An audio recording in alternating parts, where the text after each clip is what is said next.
Olá, queridos, bom dia. Graça, paz, prosperidade a todos vocês.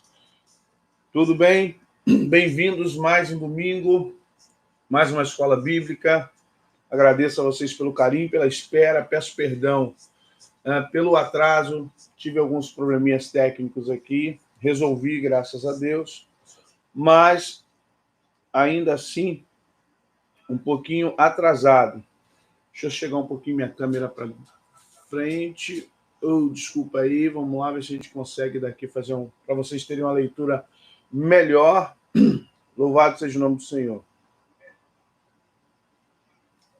Deixando claro que a escola bíblica é uma escola. Nós não pregamos aqui, nós sugerimos o tema em cima de uma necessidade a qual nós temos para estudar, para entender. Gente, o áudio tá bom aí? Dá um amém para mim, por favor. O áudio tá bom para vocês? Deixa eu ver no meu retorno aqui. Aleluia, glória a Deus. Aleluia, glória a Deus. Para mim tá bom.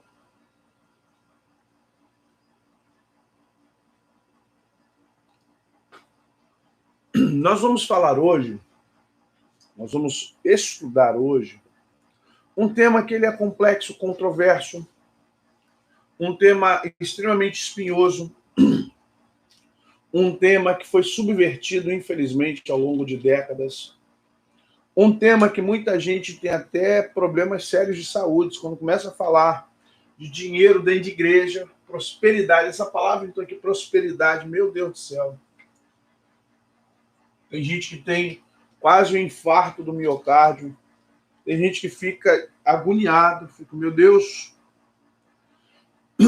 Só que esses sentimentos antagônicos, esses sentimentos que nós temos com relação a esse tema, ele é altamente prejudicial a mim e a você. Por quê?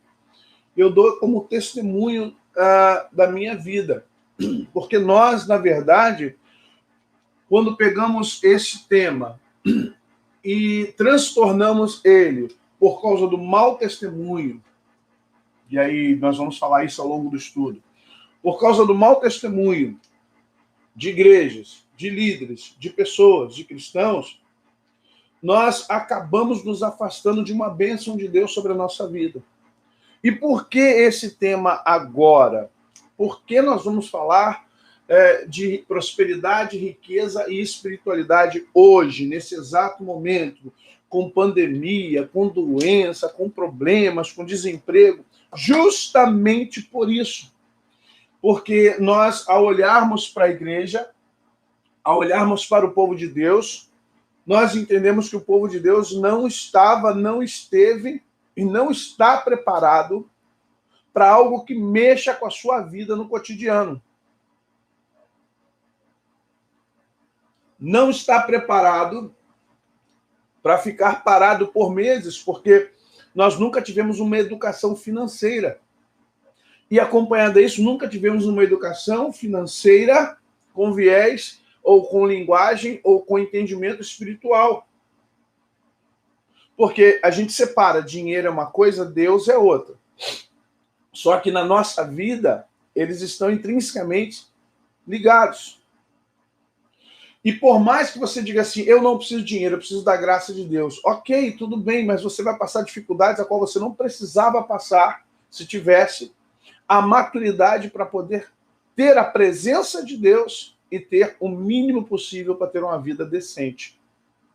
Nós vamos ver que, infelizmente, a má versação, a má administração, o mau entendimento do tema faz com que muitos cristãos, muitos irmãos nossos passem perrengue, passem dificuldades financeiras, passem fome muitas vezes. Aí você fica assim, a Bíblia diz que o justo não passa fome, a Bíblia diz que o justo não fica desamparado. Como assim eu estou vendo aquele irmão passando aquela perrengue? Aí você quer misturar. Nessa hora a gente separa Deus do dinheiro, mas nessa hora a gente quer voltar a ter Deus e o dinheiro no mesmo lugar. Vocês estão entendendo?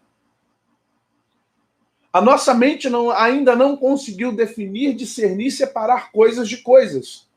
E a gente acaba, num momento desse, dizendo assim, mas como pode Deus desamparar aquele homem de Deus, aquela mulher de Deus?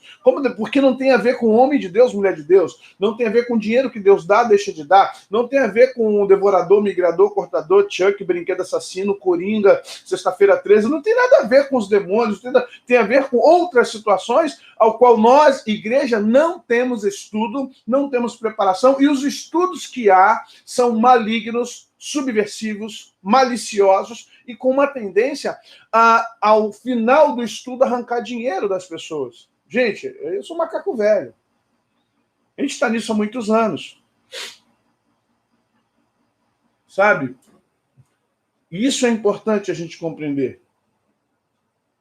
A gente precisa aprender a discernir melhor esse campo da vida. Mas vamos orar então, antes de começarmos o estudo propriamente dito. Quero que você tenha paciência. Peço encarecidamente, com muito carinho, com muito amor, com muita paciência. Algum irmão que não me conhece ou não me conheça, alguma pessoa que não conhece o meu caráter, não conhece a minha vida, não conhece a minha história, não conhece o canal, por favor, não digite besteira. Você discorda? Amém. É um direito das pessoas discordarem daquilo que elas não entendem ou que elas entendem que está errado. Ok, mas seja educado. Você não está no seu canal, você está no canal dos outros. Detalhe, em meio a uma centenas a quase 200 pessoas que estão estudando. Então é muito mal educada, de mau tom, a pessoa ficar ofendendo a outra. E aqui, infelizmente, tem isso. O YouTube, ele tem um ou outro, mas sempre tem uma pessoa que ela não sabe discordar. Ela precisa ofender para discordar. Então a gente tem que tomar muito cuidado. Eu não entro no canal, sempre digo isso, não entro no canal de ninguém para deixar nenhum recadinho mal criado. Se eu discordo, nem dislike eu dou, porque eu discordo e pronto, acabou. Fica para mim a minha discordância. Eu não tenho que desqualificar uma pessoa que tem um canal no YouTube para dizer que eu estou certo. E as pessoas, elas precisam entrar às vezes no canal dos outros para desqualificar as pessoas e dizer que você tem que estudar, você não sabe de nada, está enganando os outros. Então é desnecessário esse tipo de comentário, é desnecessário esse tipo de participação, não acrescenta em nada. E, infelizmente, a gente precisa respeitar as pessoas, tá bom, gente? Só isso que eu peço. Se você não quiser, pode sair do canal, veja outra coisa, ore, leia a Bíblia, estude alguma outra coisa, mas não fica no canal atrapalhando outros que estão estudando aqui, tá bom? Isso aí é falta de educação. Isso aí não é discordância técnica, isso não é discordância bíblica, isso não é discordância teológica, ideológica, isso não é a capacidade de entendimento melhor do assunto. Não, isso é falta de educação. A gente não vai na casa dos outros e faz o que quer na casa dos outros. Esse canal é do José Maurício, então você está na minha casa virtual. Você não pode chegar aqui e fazer o que você quer, tá bom? Como eu também não posso entrar no canal de nenhum dos irmãos ou qualquer... Não importa se é Facebook, Instagram, e falar e escrever o que eu quero. É uma falta de respeito com você, tá bom? Dito isso, então, gente, vamos orar, por favor? Vamos clamar a Deus. Pai bendito e amado, nós estamos estabelecidos aqui no nome de Jesus. O assunto, Deus, tem a ver conosco, com a nossa vida, tem a ver com a nossa forma de ser, agir, pensar. E nós queremos, biblicamente, direcionados pelo Espírito Santo, aprender o que é correto, aprender o que é bom, agradável, justo, perfeito da parte do Senhor. Não queremos subversão do tema, não queremos, Espírito Santo, manipulação da palavra, manipulação da Bíblia, uso descontextualizado, nós não queremos.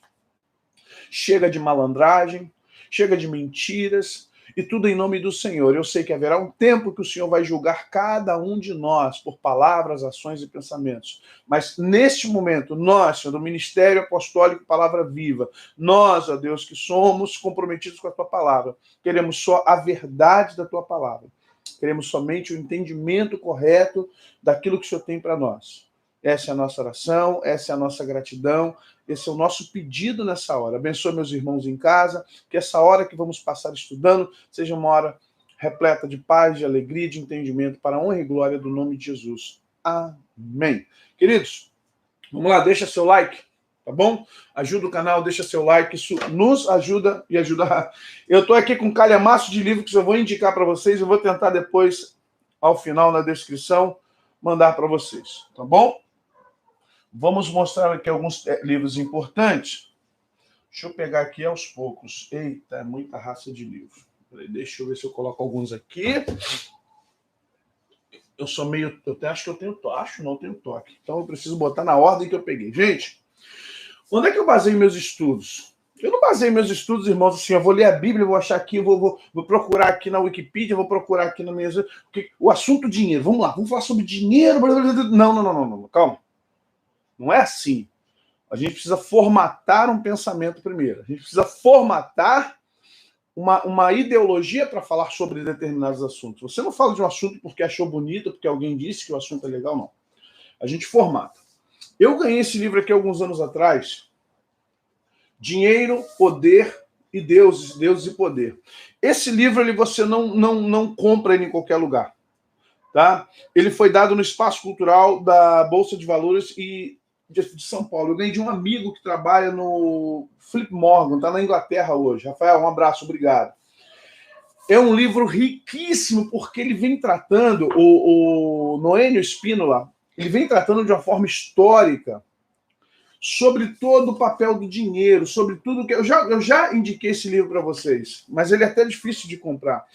E ele vem tratando das questões, das moedas. Aí você vai dar a César o que é de César, dar a Deus o que é de Deus, as 30 moedas de Judas, as moedas romanas, as moedas caldaicas. Então você vai ver aqui o que é a riqueza no mundo, desde que o mundo é mundo, desde que o mundo verdadeiramente começou a participar disso. E como isso aqui tem um poder espiritual muito grande, a questão do dinheiro.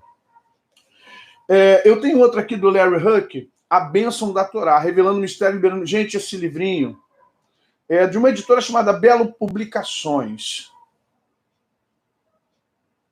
Tá? Não sei se está dando para você enxergar aí, tá? A Bênção da Torá. O que esse autor faz?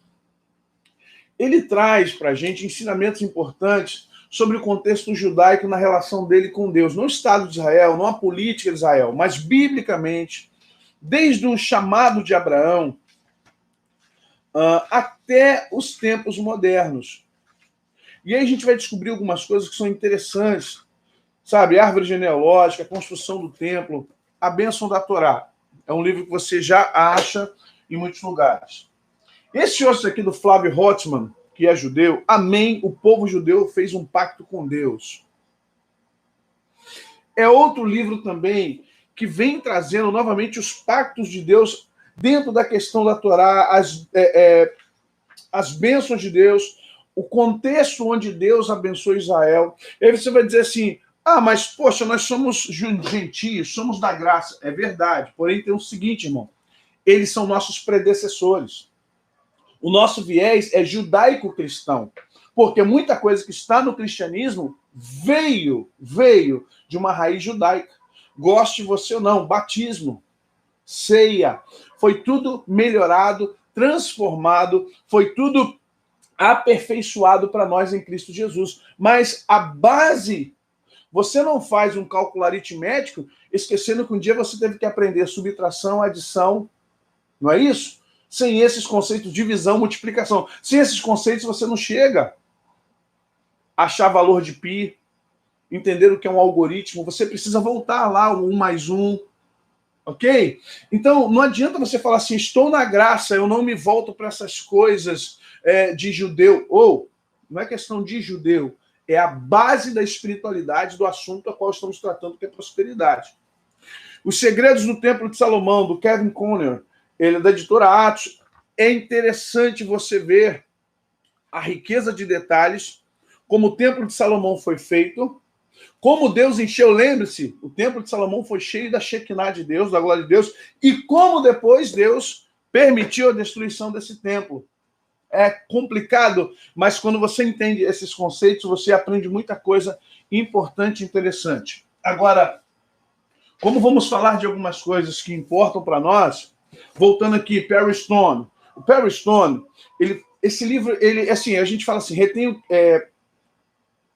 receba tudo e retenha que é bom. É o caso desse livro, Desvendando o Código Judaico. O Perry Stone, ele é um norte-americano e ele fala justamente da sua experiência quando ele começou a entender o propósito de Deus para com os judeus e como isso passou para nós na graça. Ele é um norte-americano, não é um judeu. Então ele traz aqui algumas coisas interessantes, que não fala de dinheiro, por incrível que pareça. Ele não vem com essa questão de grana, de falar de dinheiro, não, mas ele fala de conceitos como um todo. Ele vem com conceitos sobre sabedoria, linguagem, nascimentos sobrenaturais, que a Bíblia tem vários nascimentos sobrenaturais. Por que uma mulher quer ter filhos? O que significa o poder da mãe, os nomes proféticos?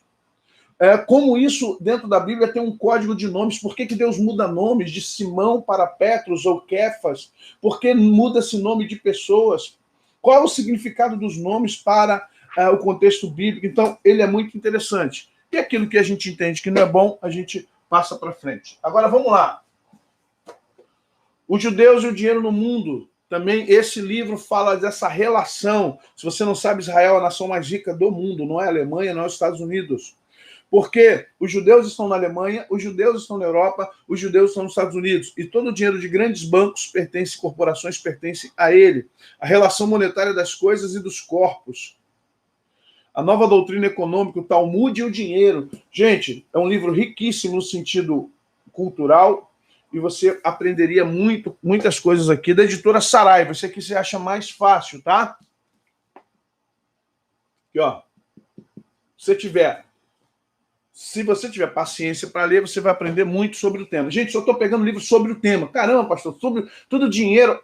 É a minha sessão. Eu tenho a biblioteca aqui e na igreja. Então, a minha sessão dessa parte eu estou trazendo para você entender. Tá bom? Vamos lá. Vaticano S.A. Arquivo secreto que revela escândalos políticos e financeiros da maior instituição religiosa do mundo. Esse livro aqui, gente, ele é uma denúncia da LaRousse, tá? Ele é uma denúncia de um escândalo multimilionário do Vaticano. Mas não é agora no século XX, nem no século XXI. Isso aqui vem desde o século III, século IV, quando a igreja se organizou como uma instituição mundial, a qual passou do sistema político viés militar para o sistema político com viés religioso.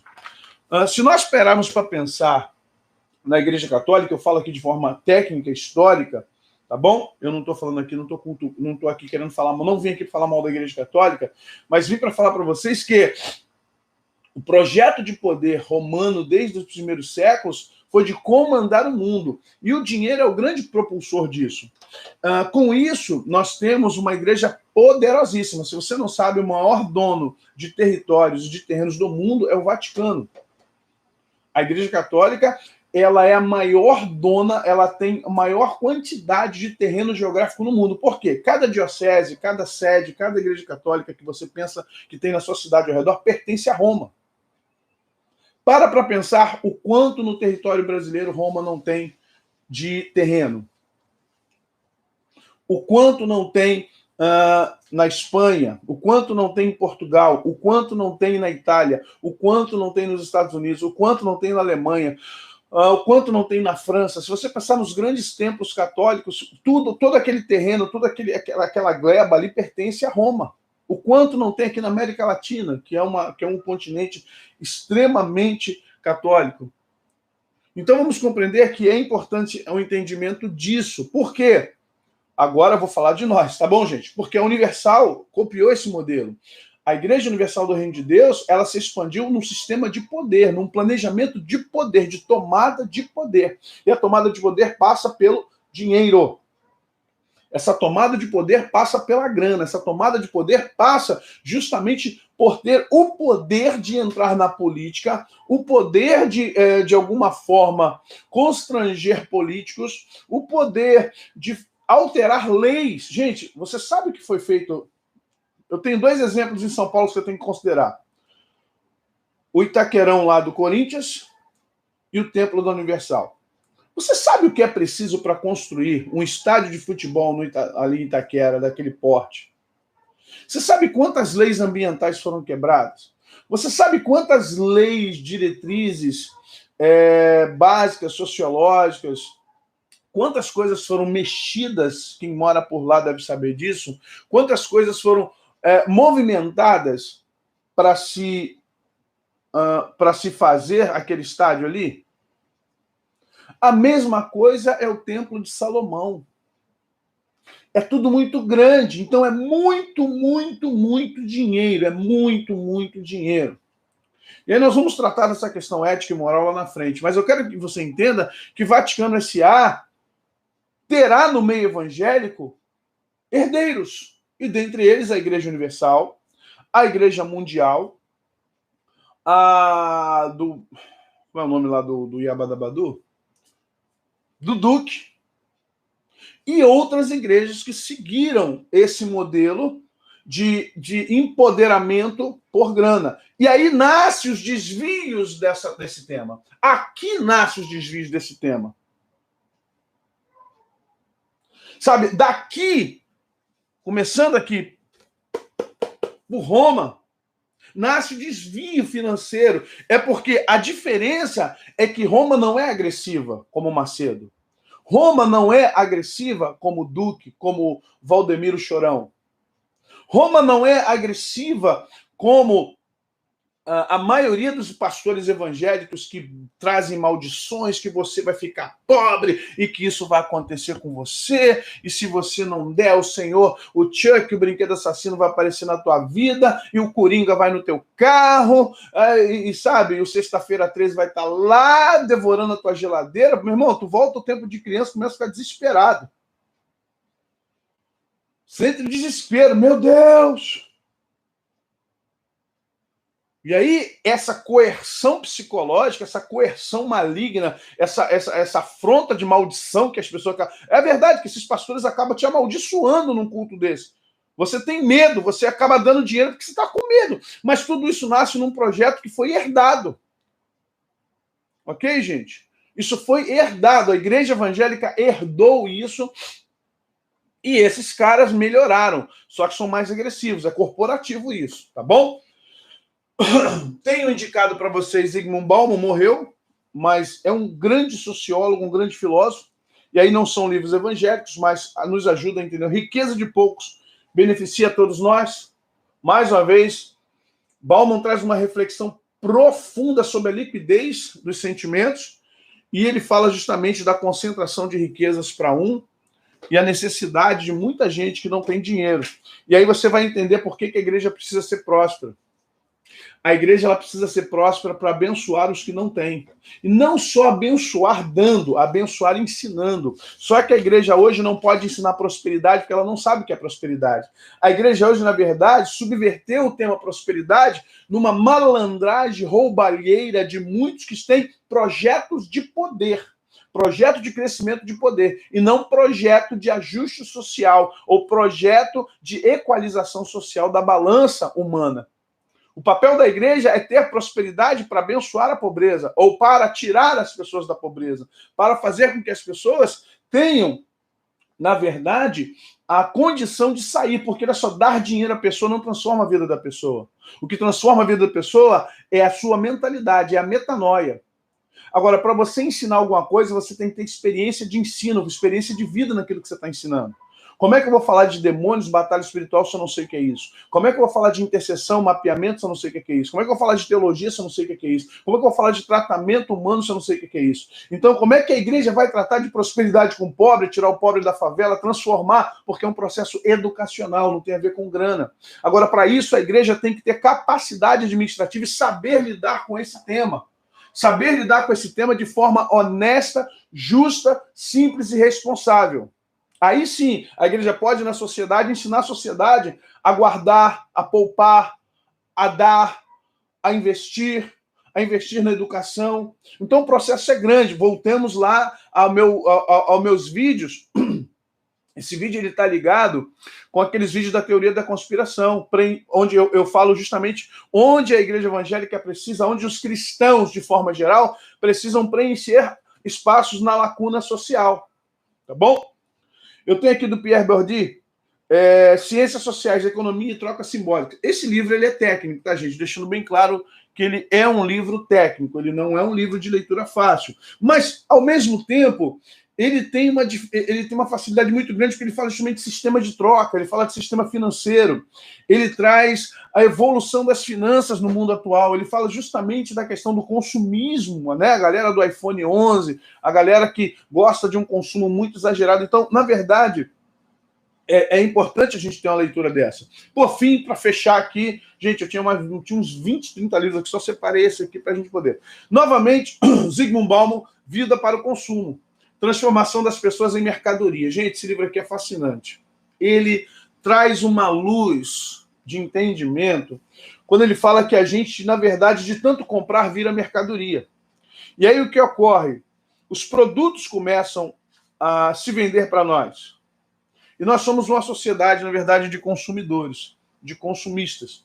Uma sociedade, sabe, uma sociedade que, infelizmente, não sabe lidar com seu apetite voraz, porque implementa-se uma cultura em nós e a gente acaba sendo refém de um modismo de compra, de venda, e, na verdade, é aí que começa a gerar o pecado. Tá bom? Gente, amém? Vamos lá para a nossa aula propriamente dita? Abra sua Bíblia, por favor.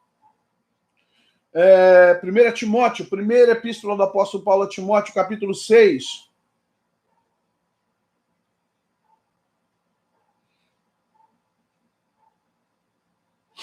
Primeira Timóteo, capítulo 6, a partir do verso 3. Vamos lá? Se alguém ensina alguma outra doutrina, e se não conforma com as sãs palavras do nosso Senhor Jesus Cristo e com a doutrina que é segundo a piedade, é soberbo, nada sabe, mas delira acerca das questões e contendas das palavras, das quais nascem invejas, porfias, blasfêmias, ruins suspeitas, contendas de homens corruptos de entendimento, privados da verdade, cuidando que a piedade seja causa de ganho. Aparta-te dos tais. Mas é grande o ganho. A piedade com contentamento vale a pena, porque nada trouxemos para este mundo. E manifesto que nada podemos levar dele. Tendo, porém, sustento e com que nos cobrirmos, ou seja, tendo que comer, vestir e calçar, estejamos com isso contentes, que haja contentamento. Mas os que querem ser ricos caem em tentação e em laço e em muitas concupiscências loucas e nocivas que submergem os homens na perdição e ruína. Verso 10. Porque o amor ao dinheiro é a raiz de toda espécie de males. Vou repetir aqui essa parte. Porque o amor ao dinheiro é a raiz de toda a espécie de males. E nessa cobiça, alguns se desviaram da fé e se transpassaram a si mesmos com muitas dores. Amém. Voltamos lá. Por que o debate? Por que o debate, queridos? Porque, infelizmente,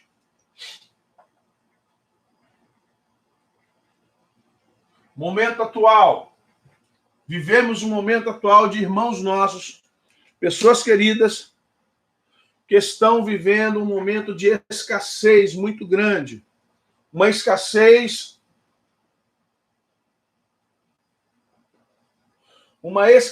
grande.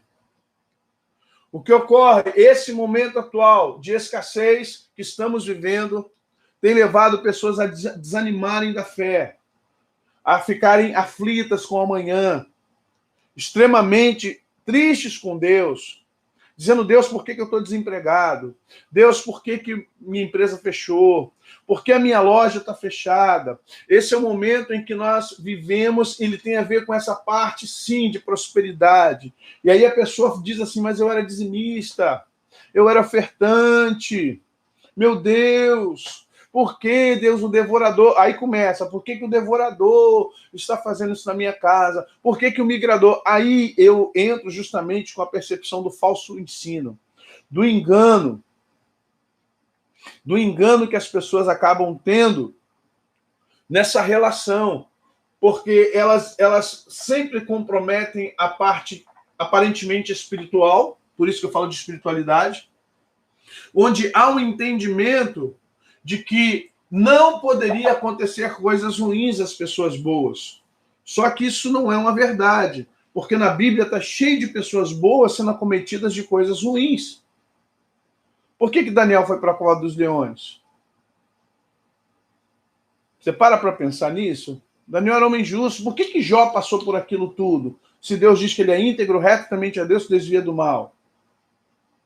Por que essas coisas ocorrem com pessoas boas? Vamos compreender, gente, que não há como você buscar uma explicação natural no âmbito sobrenatural. A compreensão ela deve ser fácil para nós, ela tem que ser fatídica.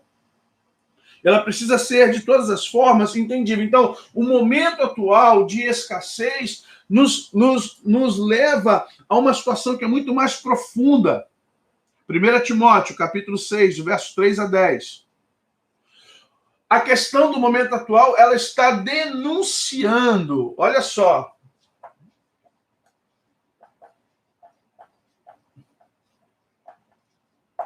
ela está denunciando, o que o momento atual está denunciando? A nossa falta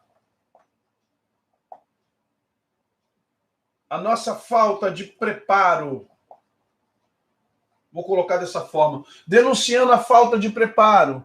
Nós não estávamos preparados para passar por um momento de escassez. Nós não estávamos prontos. Quando eu falo nós, falo cristãos e sociedade de uma forma geral. Nós não estávamos prontos para entender um momento como esse de crise de saúde, que se transformou em crise política, que se transformou em crise empregatícia, que se transformou em crise financeira. Então, nós estamos agora, infelizmente, vivendo um tempo de escassez.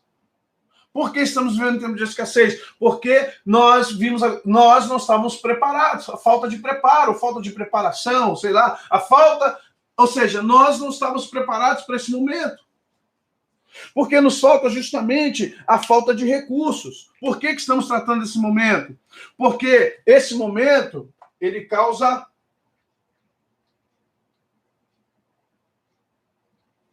sofrimento. Hoje, estou escrevendo mal hoje. Fui acometido aqui de um analfabetismo funcional agora. Deus me livre.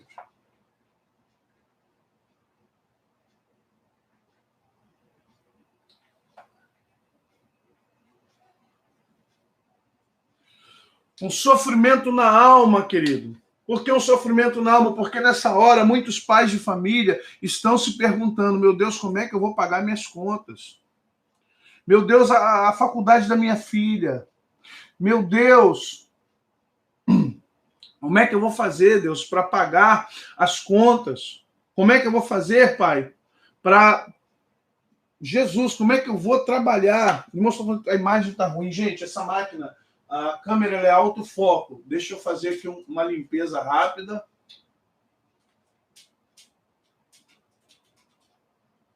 A câmera é autofoco, gente, tá?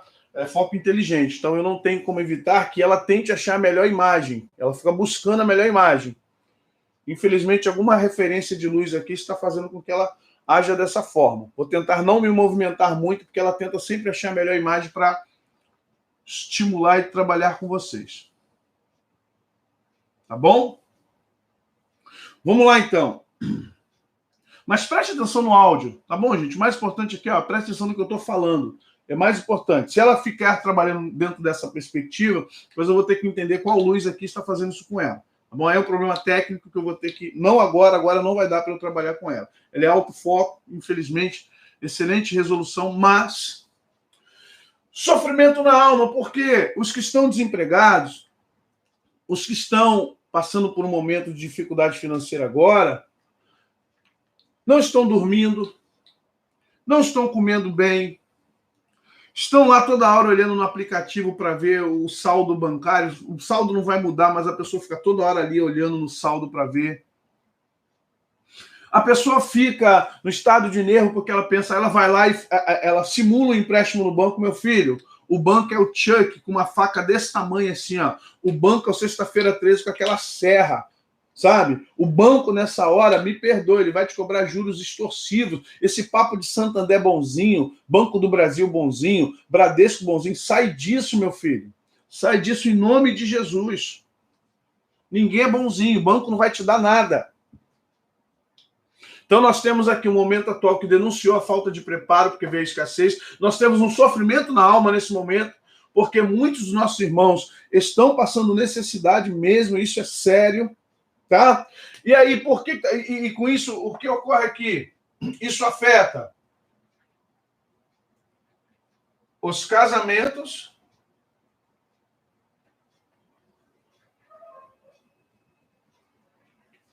isso afeta o casamento, a família e as relações, gente. Porque chega nessa hora, a gente vê as nossas relações sendo extremamente afetadas. Vai dizer que não, querido, se a sua relação familiar às vezes está sendo afetada, quando você, o pai de família, está em casa, está desempregado, não pode trabalhar, os boletos chegando, faculdade, escola, o que é pior, o sistema te oprime, porque vem aqueles telefonemas malditos.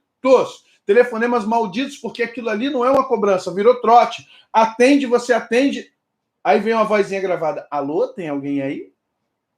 Você na primeira vez é tonto. Oi, alô? Oi, alô? Meu irmão, depois que tu deu esse primeiro alô, você vai ser perseguido por essa opressão maligna, esse encosto do sistema. Vai ligar para você todos os dias, de 7 da manhã até 11 da noite. Você já vai olhar na 011, 013, 19, 21, 44, 68, 69. Aí tu fica... Tu já pega o celular, tu já quer plantar, mas tu fala, só tenho esse. Se eu plantar lá, eu vou quebrar. Então, o macete é bloquear, só que eles têm 200 números lá. Você vai bloqueando tudo, bloqueia. Irmão, eu não devo nada a ninguém não, graças a Deus. Mas não adianta, atrasou uma faculdade, liga. Atrasou uma parcela do banco, liga. É assim que funciona. O sistema fica ali. E isso provoca você. Aí vem no casamento, família, relações. Porque às vezes a gente fala besteira. Na hora do estresse, a gente fala besteira. Gastando dinheiro com essa faculdade. Aí tua filha ouve, teu filho ouve, fica, poxa, meu pai não quer pagar minha faculdade. Mas não é que o papai não quer pagar a faculdade, é que o momento é de estresse. E no momento de estresse a gente não vigia nas palavras. A mulher vai fazer uma compra no sacolão, ou vai comprar ali, você dá o cartão de débito e diz, cuidado, vê aí. Aí a irmã se empolga, porque está com medo também de dar uma... né? Momento zumbi, viu muito The Walking Dead, dá nisso. Foi lá e compra o sacolão todo, passa o débito. Quando o marido vê quanto é que foi aquele sacolão, meu Deus, desespero total na alma do camarada, porque na segunda-feira ele queria pagar um boleto do cartão, ou pagar o cartão, pagar o boleto do carro, e agora a mulher foi lá e deu uma facada naquele valor que ele achou que ia ficar. E aí começa a discussão. Ele, tu é inconsequente! Segunda-feira bate o boleto lá do carro, como é que eu vou pagar agora? Ela, mas você não me avisou! Você tinha que falar! Porque eu não tô sabendo de nada! Mas por que você trouxe o sacolão pra dentro de casa? Não precisa trazer isso tudo. Gente, olha só. É engraçado, a gente sabe que é assim que funciona, mas olha o transtorno que isso provoca num casal, numa família, nas relações. Então, o assunto prosperidade, riqueza e espiritualidade, ele é relevante para a igreja, sim. A gente não está falando aqui de malandragem de igreja. A gente não vai abordar aqui, até agora a palavra dízimo não vai entrar nessa primeira parte do estudo. Se você está preocupado, vai falar de dízimo. Não. Isso aqui é um processo de educação, filho, bíblico. Uma coisa que eu não preciso é passar ninguém para trás e nem bancar o malandrão. Quem me conhece é membro da minha igreja sabe disso. Não obrigo ninguém a dizimar nada. O dízimo tem que ser pessoal. Dízimo é uma coisa sua com Deus.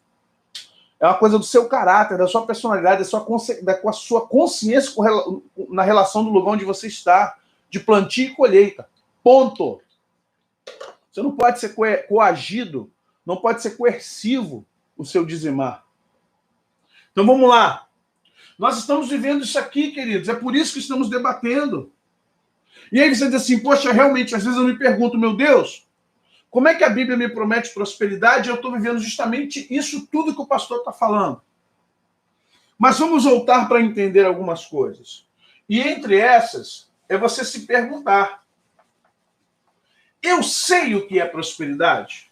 Eu entendi até hoje o que é prosperidade? O que é prosperidade? Por que esse pastor, quando ele saúda a gente, ele diz graça, paz e prosperidade? Primeiro, que saudação não é uma doutrina. Você vai ter várias saudações. Paz do Senhor, Shalom Lahema, graça e paz. Paz e prosperidade é uma saudação judaica antiga dos tempos de Jesus, Shalom Lahem, ou seja, paz e prosperidade, paz e vida. Então, a saudação, ela é um desejo seu para as pessoas. Do momento que Deus começou a me segredar algumas coisas sobre prosperidade, finança e dinheiro, e começou a me tornar uma pessoa próspera, o Senhor falou: deseje prosperidade às pessoas, filho. Na sua saudação, deseja a graça, a salvação, mas também a prosperidade para a sua igreja. E isso fez uma grande diferença para a minha igreja, isso fez uma grande diferença para mim. Mas vamos lá.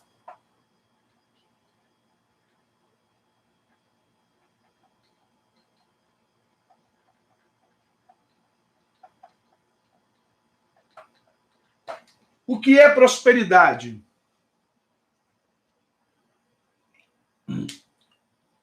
Vamos para Mateus. Vamos entender biblicamente. Assim, primeiro vamos ficar aqui em Timóteo mesmo. Vamos voltar ao texto de Timóteo, depois vamos para Mateus. Timóteo, capítulo 6 ainda, dos versos 6 a 10. Mas é grande o ganho, a piedade com o contentamento, porque nada trouxemos para este mundo, e é manifesto que nada vamos levar dele. Tendo, porém, o que comer, vestir e calçar, estejamos com isso contentes. Mas os que querem ser ricos caem em tentação, e em laço, e em muitas concupiscências loucas e nocivas, que submergem os homens na perdição, à ruína.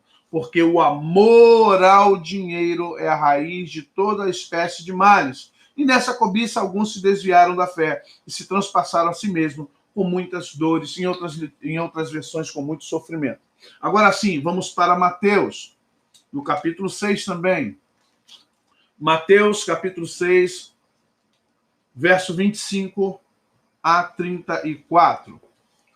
Por isso vos digo, não andeis cuidadosos ou ansiosos quanto à vossa vida, pelo que haveis de comer ou pelo que haveis de beber, quanto ao vosso corpo, pelo que haveis de vestir. Não é a vida mais do que o mantimento, e o corpo mais que o vestuário?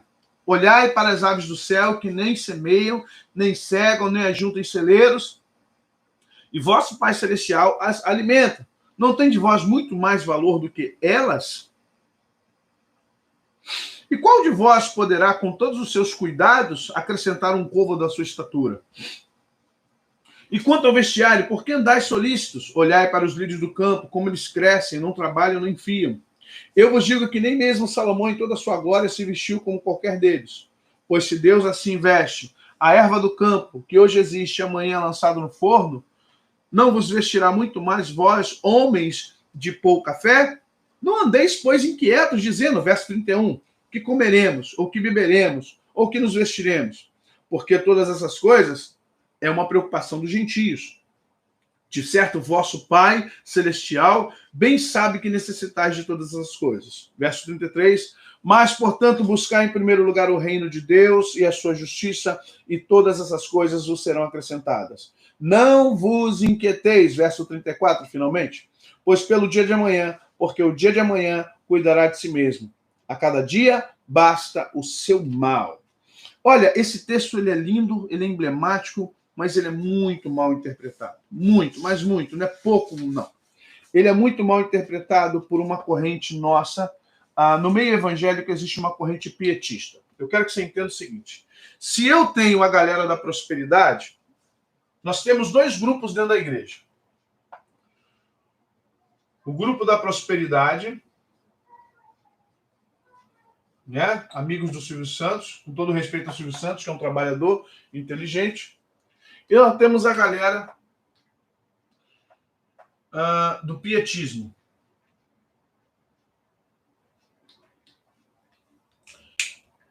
Eu vou botar prosperidade aqui, gente, eu vou ser sincero, eu preciso botar aqui falsa, porque a prosperidade ela existe. Então você tem a turma da falsa prosperidade e você tem a turma do pietismo. Quem são essas turmas? É pietismo, tá, irmão? Não é petismo, não. Então, quem são esses? Vamos lá. A turma da prosperidade está ligada ao movimento neopentecostal.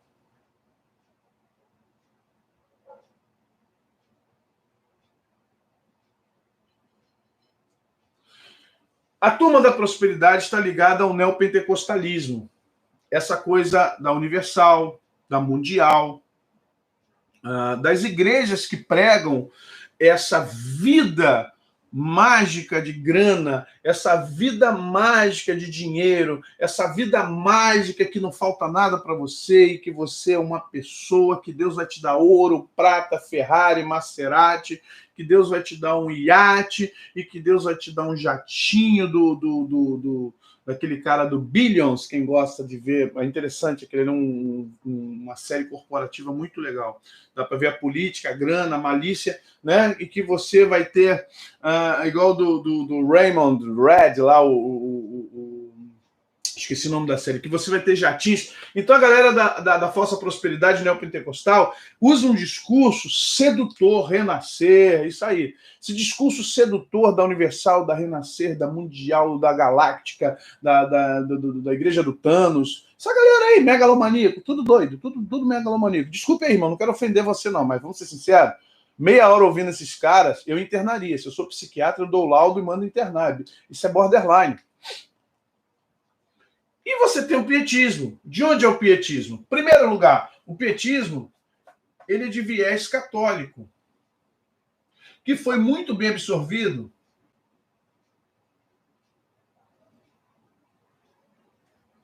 pelos pentecostais. Vamos entender como funciona isso. Isso aqui, gente, é The Blacklist. Obrigado, Jair. Vamos entender como funciona assim. Os católicos trazem isso, gente, já há muito tempo. No planejamento de poder e dominância, e eu repito aqui, eu estou sendo técnico, queridos católicos que participam, não estou falando mal da Igreja Católica, eu estou pontuando críticas, assim como eu estou pontuando críticas às igrejas evangélicas neopentecostais, ok? Não fiquem com raiva, nem achem que eu estou aqui para denegrir, difamar ninguém. Só estou falando de uma realidade que nós conhecemos e é histórica. Então, a Igreja Católica, através principalmente dos jesuítas, e franciscanos,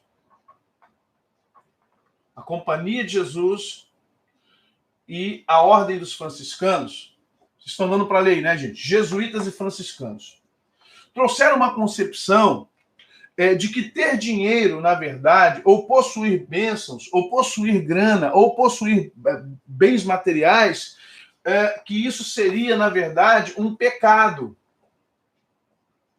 de usura.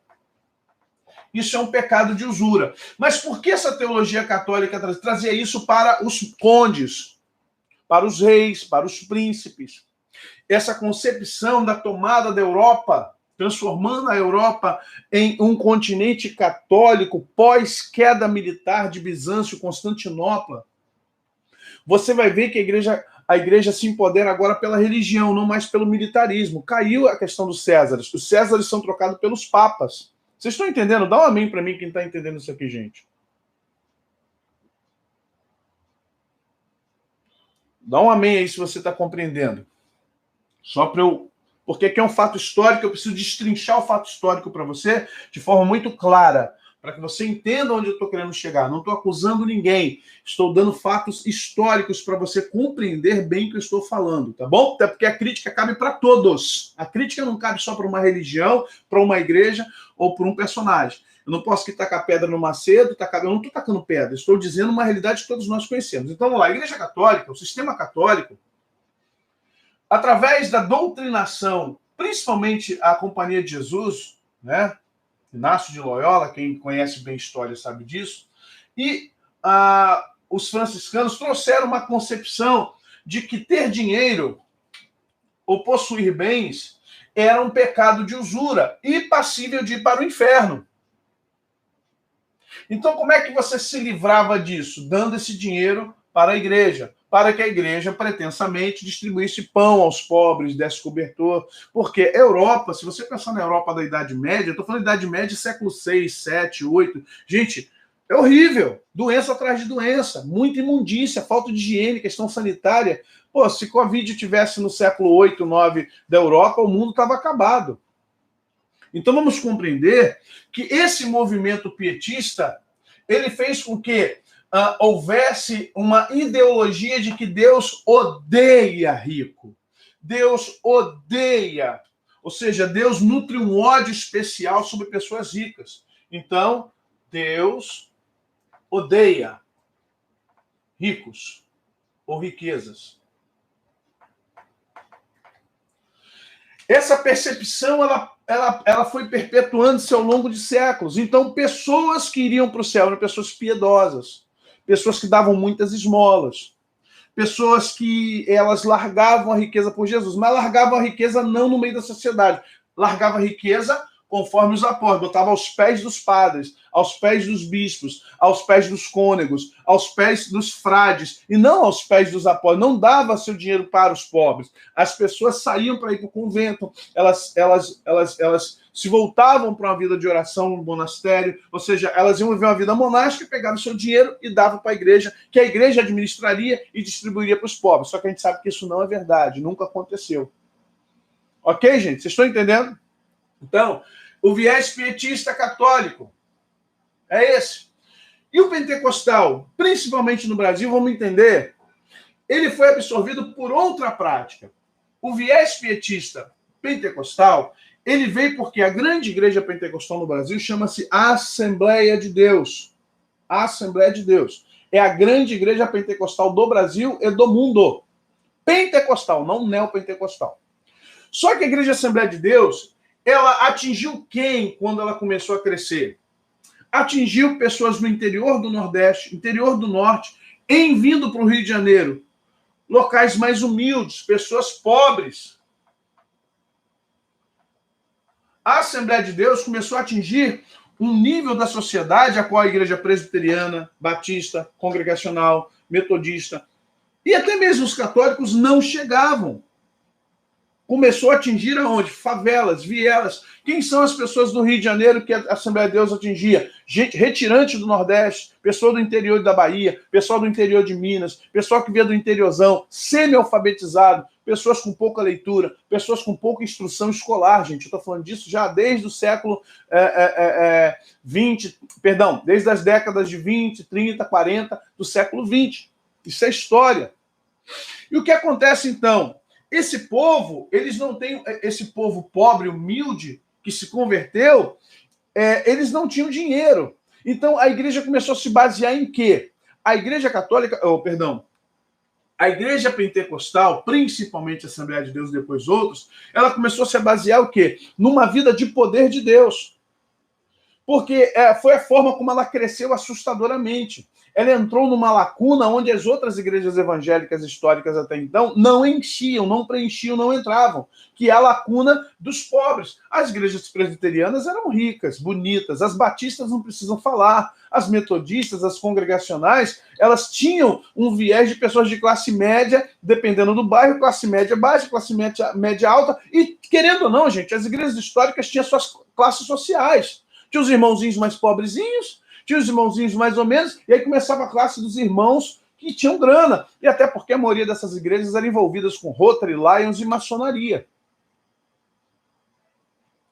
Então vamos entender, as pessoas que iam para essas igrejas, batistas, presbiterianas, metodistas, congregacionais, elas iam no intuito de encontrar um povo par.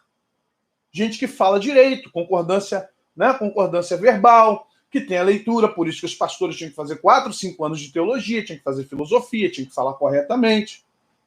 E no meio pentecostal não havia nada disso. Tá? No meio pentecostal isso não era uma exigência. Qual era a exigência do meio pentecostal? Poder, poder, poder pentecostal. Ó, vem nos inflamar com chama divina. Então isso passou. A igreja pentecostal entrou nos rincões do Brasil, nos interiores, e encontrou o quê? Gente na roça, gente na lavoura, gente semiletrada. Então, gente, o pietismo entrou de forma diferente entre os pentecostais. Porque como falar para um pentecostal que ele não tem dinheiro? Como falar para um pentecostal, estou falando daquela época, não de hoje, tá, gente? Hoje é outra história, hoje é outro panorama. O panorama hoje é outro, mudou tudo. Mas nessa época, nos anos 60, 70, nos anos 50, nos anos 80, inclusive, como falar para um pentecostal que ele não pode ser rico, ele não é rico, por que ele não tem dinheiro? Por que ele não tem as bênçãos que os outros têm? Porque, na verdade, aí pega o texto de Mateus. A base do pietismo pentecostal está aqui em Mateus, está aí na carta de apóstolo Paulo Timóteo, que é uma falsa interpretação, que é uma interpretação incompleta, uma hermenêutica torta do assunto.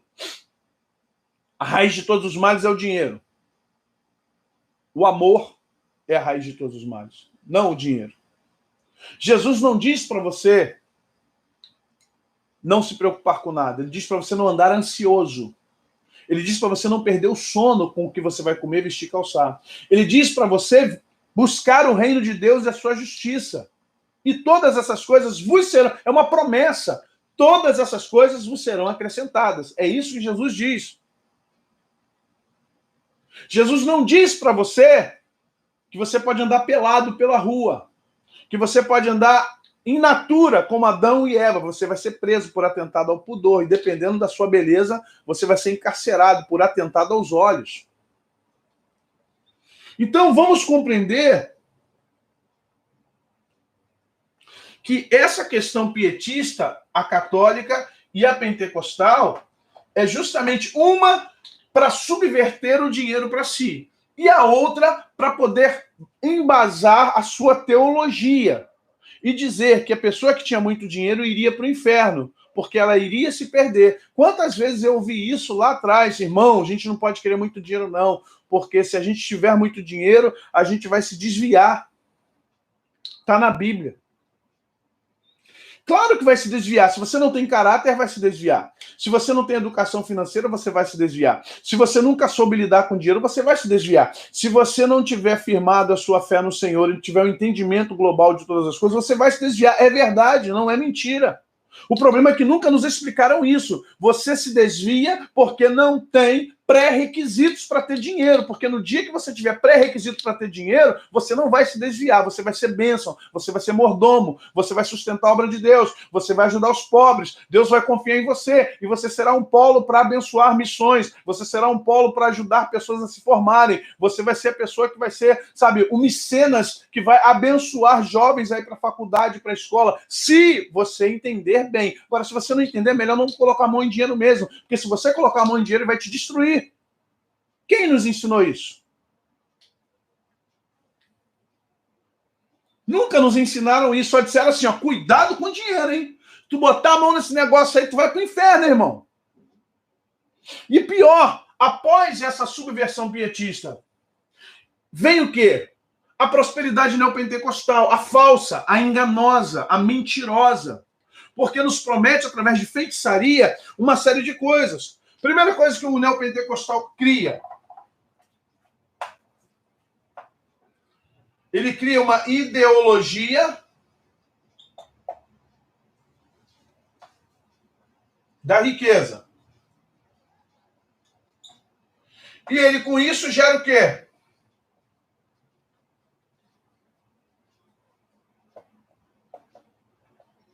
A feitiçaria da prosperidade.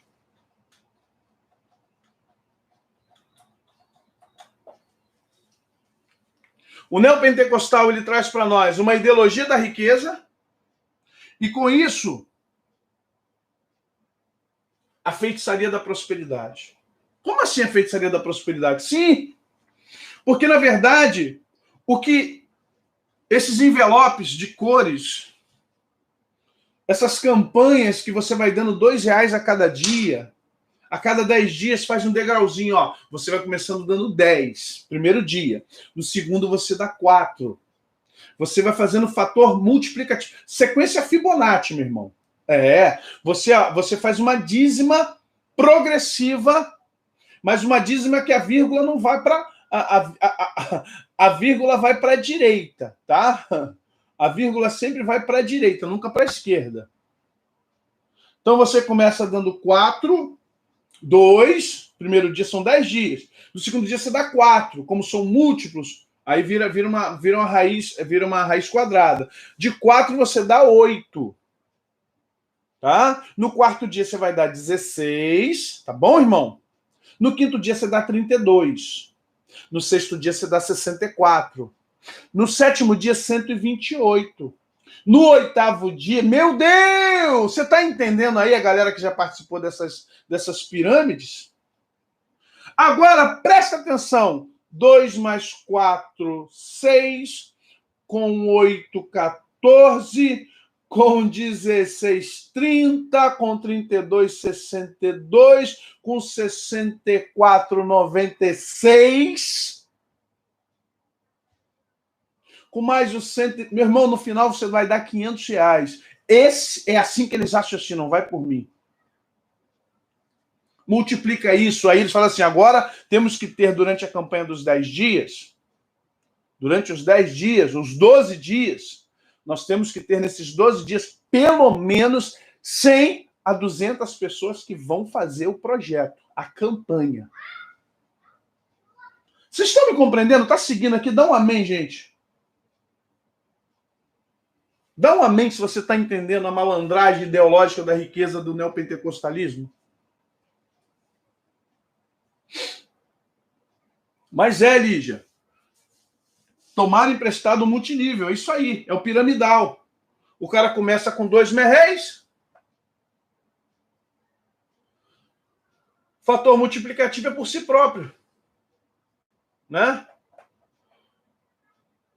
O fator multiplicativo é por si próprio. Ele por si próprio vai se multiplicando.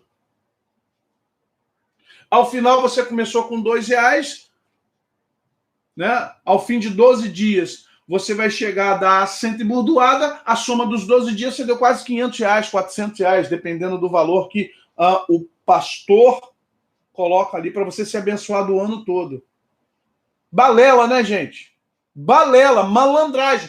Mas isso é neopentecostal. Se você tem o lado pietista do católico e do pentecostal, um para tirar a riqueza e trazer para si, porque é um projeto de poder, e o outro para fortalecer a sua ideologia, a sua doutrina.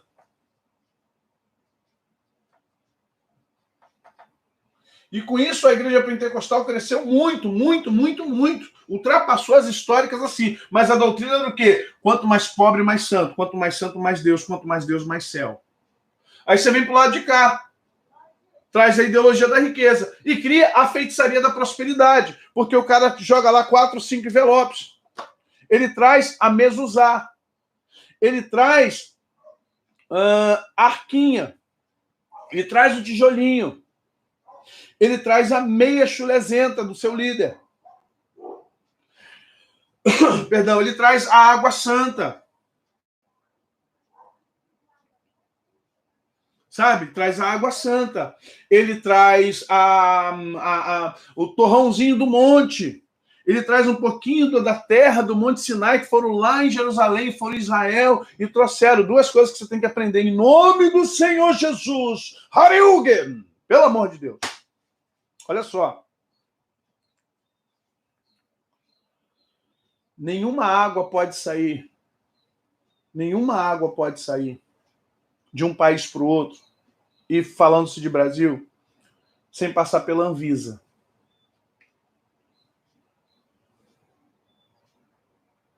Não dá para você trazer uma água do Rio Jordão, ainda mais 5.000 copinhos de água do Rio Jordão. Sabe? 10.000 saquinhos com pedras do Monte Sinai. Isso é mentira, não pode. Existe uma agência chamada Anvisa. Você não pode trazer nada químico, biológico, geológico. Você não pode trazer de outros países, ainda mais agora. Como assim o seu líder pega um saquinho e diz que essa terra, esse barro vermelho... Meu querido, isso foi tirado em Saramenha, lá em Ouro Preto. Terra Vermelha, então no Paraná. O cara pega um barrinho vermelho e coloca no saquinho e diz que foi orado. Que foi, sabe, Deus aqui, irmãos, nós oramos lá no Monte Sinai. Eles foram para o Monte Sinai, não é mentira. Mas não trouxeram, meu irmão, um caminhão basculante cheio de terra do Sinai para ensacar para você. Essa água é água da bica lá do fundo da igreja, lá que o irmãozinho está invasando. Ou, se o cara ainda presta atenção na saúde das suas ovelhas, ele contrata uma empresa. A empresa vai lá e ele manda invasar. Ele manda invasar com a logo, igual a Universal faz. Então, queridos, em nome de Jesus, não cai nessa não. Isso é feitiçaria. Deus não precisa disso. Deus não precisa disso. Deus nunca impôs isso na Bíblia para você. Nunca. Eu quero um texto bíblico. Eu quero alguém pegando a Bíblia e me mostrando onde Deus diz para você: e levarás a uma vassoura ungida, e no momento em que passares a vassoura na tua casa. Meu Deus! Que é isso?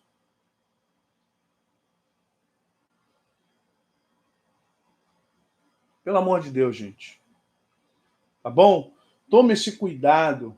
Tome esse cuidado, estude mais, preste atenção nas coisas, preste atenção nas leis que nós temos, preste atenção nisso aí, gente. Preste atenção. Isso aí também, vamos ser sinceros, é um pouco de malícia do povo, que quer coisas fáceis de forma atalho. Jesus disse: eu sou o caminho, a verdade e a vida. Ninguém vem ao Pai senão por mim. E a gente quer um atalho. E a gente é punido por isso, por querer atalhos.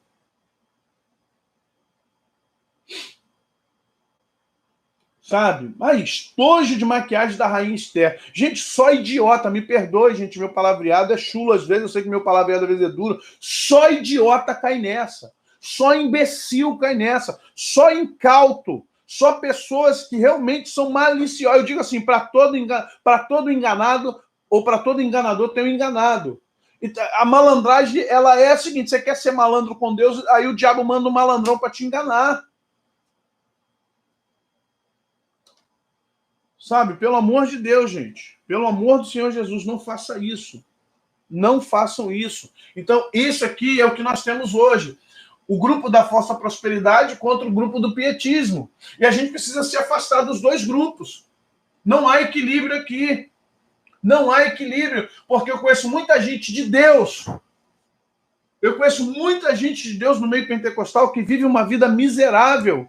E se sente orgulhosa por ter uma vida miserável e diz: eu vou para o céu, pelo menos eu sei que aqui a minha casa é humilde, o teto vai cair, sabe, tá tudo embolorado, a geladeira tá lá escorada com um pedacinho de tijolo super bonder e elástico, a cama dos irmãos está lá com 4 tijolão de concreto, porque já quebrou 4 pés. Mas pelo menos, irmãos, a presença de Deus está aqui. Eu não sei se a presença de Deus está aí. Eu não sei se a presença de Deus está aí, meu irmão. Eu subo um monte 3 vezes por semana. Tá bom, meu irmão. Mas passa desespero para pagar a conta de luz. Passa desespero para comprar um bujão de gás. Tem que estar pedindo dinheiro emprestado. Estou falando de um estado de consciência de engano.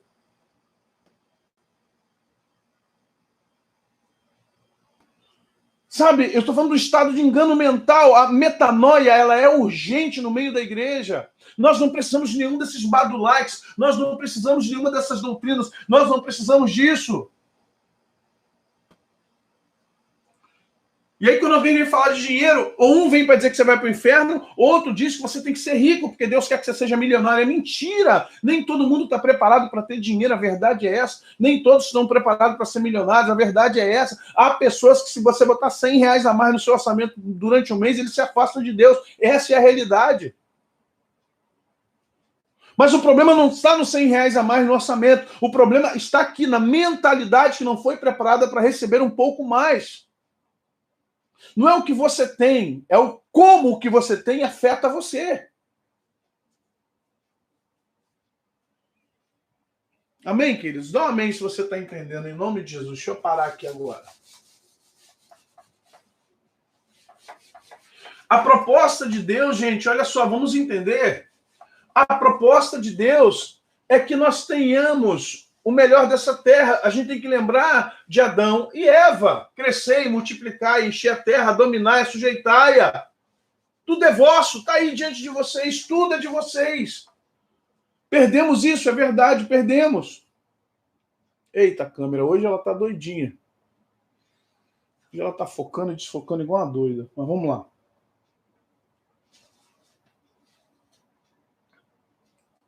O que é prosperidade, gente? Primeiro conceito que você vai ter que entender, nós lemos aqui, prosperidade são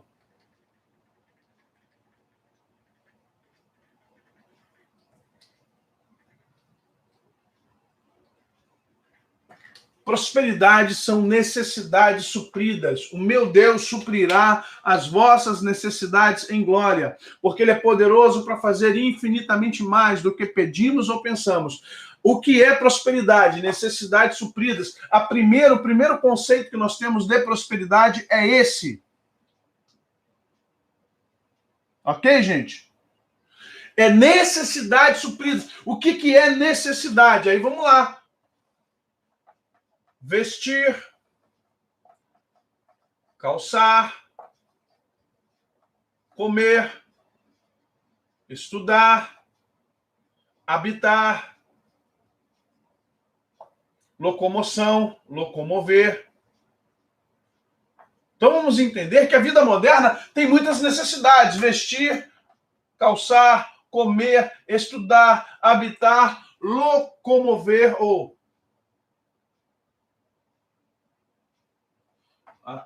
locomover e, por fim, lazer.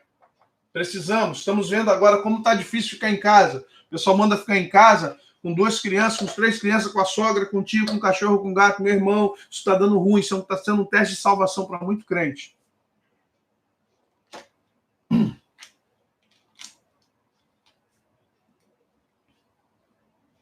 Você está entendendo? Necessidades supridas. Quais são, pastor? Vestir, calçar, comer, alimentar, né, gente? Alimento. Alimentação. Estudar. Precisamos estudar. Habitar. Precisamos de uma casa. Isso é uma necessidade. Locomoção, ou se locomover, ônibus, trem, metrô, Uber, bicicleta, não importa. E o lazer, com a família. Então, essas são as nossas necessidades supridas. Isso aqui, irmão, já é o princípio da prosperidade. Vocês estão compreendendo? Aqui já é o princípio da prosperidade. Quem está falando aqui de Ferrari? Quem está falando aqui de Maserati? Quem está falando aqui de viagem a Paris, Estados Unidos? Quem está colocando nesse pacote aqui extravagâncias? Não existe. Então a prosperidade ela é sua necessidade suprida. Se você tem suas necessidades supridas, você é próspero.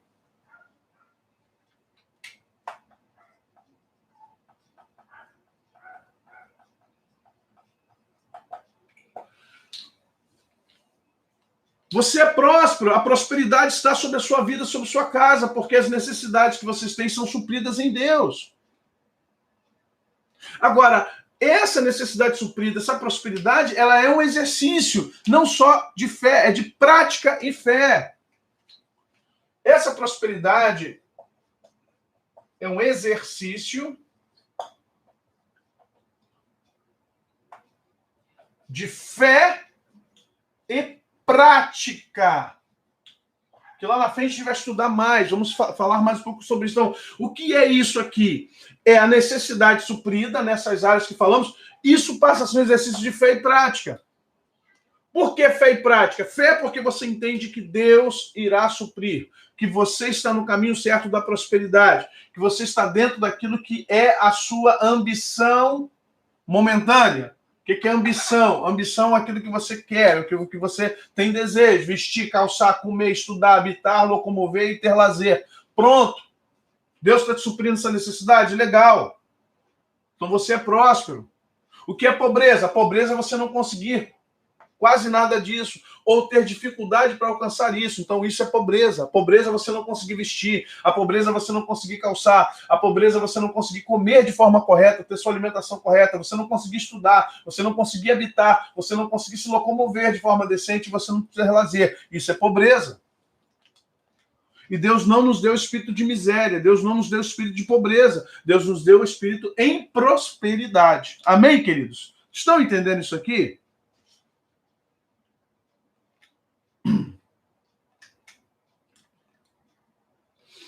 A compreensão disso é importante para que você saiba o que é prosperidade. Ninguém fica rico sem passar pela prosperidade. Preste atenção.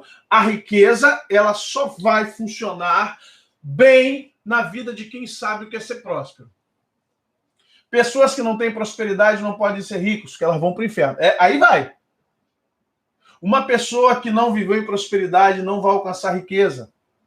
Porque esse estágio aqui é um estágio de responsabilidade. Isso aqui não é um estágio de bênção, não, querido. Isso é um estágio de responsabilidade. Riqueza não é bênção, riqueza é responsabilidade. Quero que você entenda isso. Um rico, ele não é abençoado, ele é responsável. E quando ele é responsável, ele é abençoado. Se alguém diz para você, ter dinheiro é bênção. Não. Ter dinheiro é responsabilidade. Entenda? Você... alguém falou que tem gente... Eu conheço vários ricos que são endividados. Conheço gente que tem retirada de 100 mil reais por mês para si e ainda assim a vida está um rolo, está uma bagunça. Como pode alguém tirar 100 mil reais por mês para sua vida e está uma bagunça? Porque não sabe o que é ser próspero. E conheço pessoas que ganham 2, 3 mil com família e que tem tudo em casa, tem geladeira boa, tem televisão boa, tem internet, tem carro bom. Como alguém com 3 mil reais, com família, mulher, esposa, paga curso de inglês, paga... Como é que essa pessoa ganhando 3.500 consegue ter tudo isso? Porque tem prosperidade. Ok? Tem prosperidade. É isso. Amados, vamos parar por aqui. 12h20. Peço perdão pelo horário. Mas semana que vem nós damos prosseguimento à nossa aula. Ainda vamos tratar aqui... Ih, rapaz, semana que vem tá bom, hein? Vai bombar. Vamos falar sobre energia do dinheiro. Fonte, fluxo, retenção, guardar, poupar, reter, doar, liberar, ofertar. Meu Deus, você vai entender o processo do fluxo financeiro sobre a tua vida. Tá bom? Deus abençoe vocês. Domingo que vem, às 10. Prometo a vocês que eu vou fazer de tudo para às 10 estar aqui, para a gente poder ir de 10 ao meio-dia. Senão fica muito tarde por causa do almoço, tá bom? Deus abençoe a todos vocês. Graça, paz, prosperidade sejam da parte de Cristo. Saúde também para todos nós, né, irmãos? Isso é importante, tenhamos saúde em Cristo Jesus e que você possa crescer na graça e no conhecimento de Deus, tá bom? Obrigado, queridos. Paz.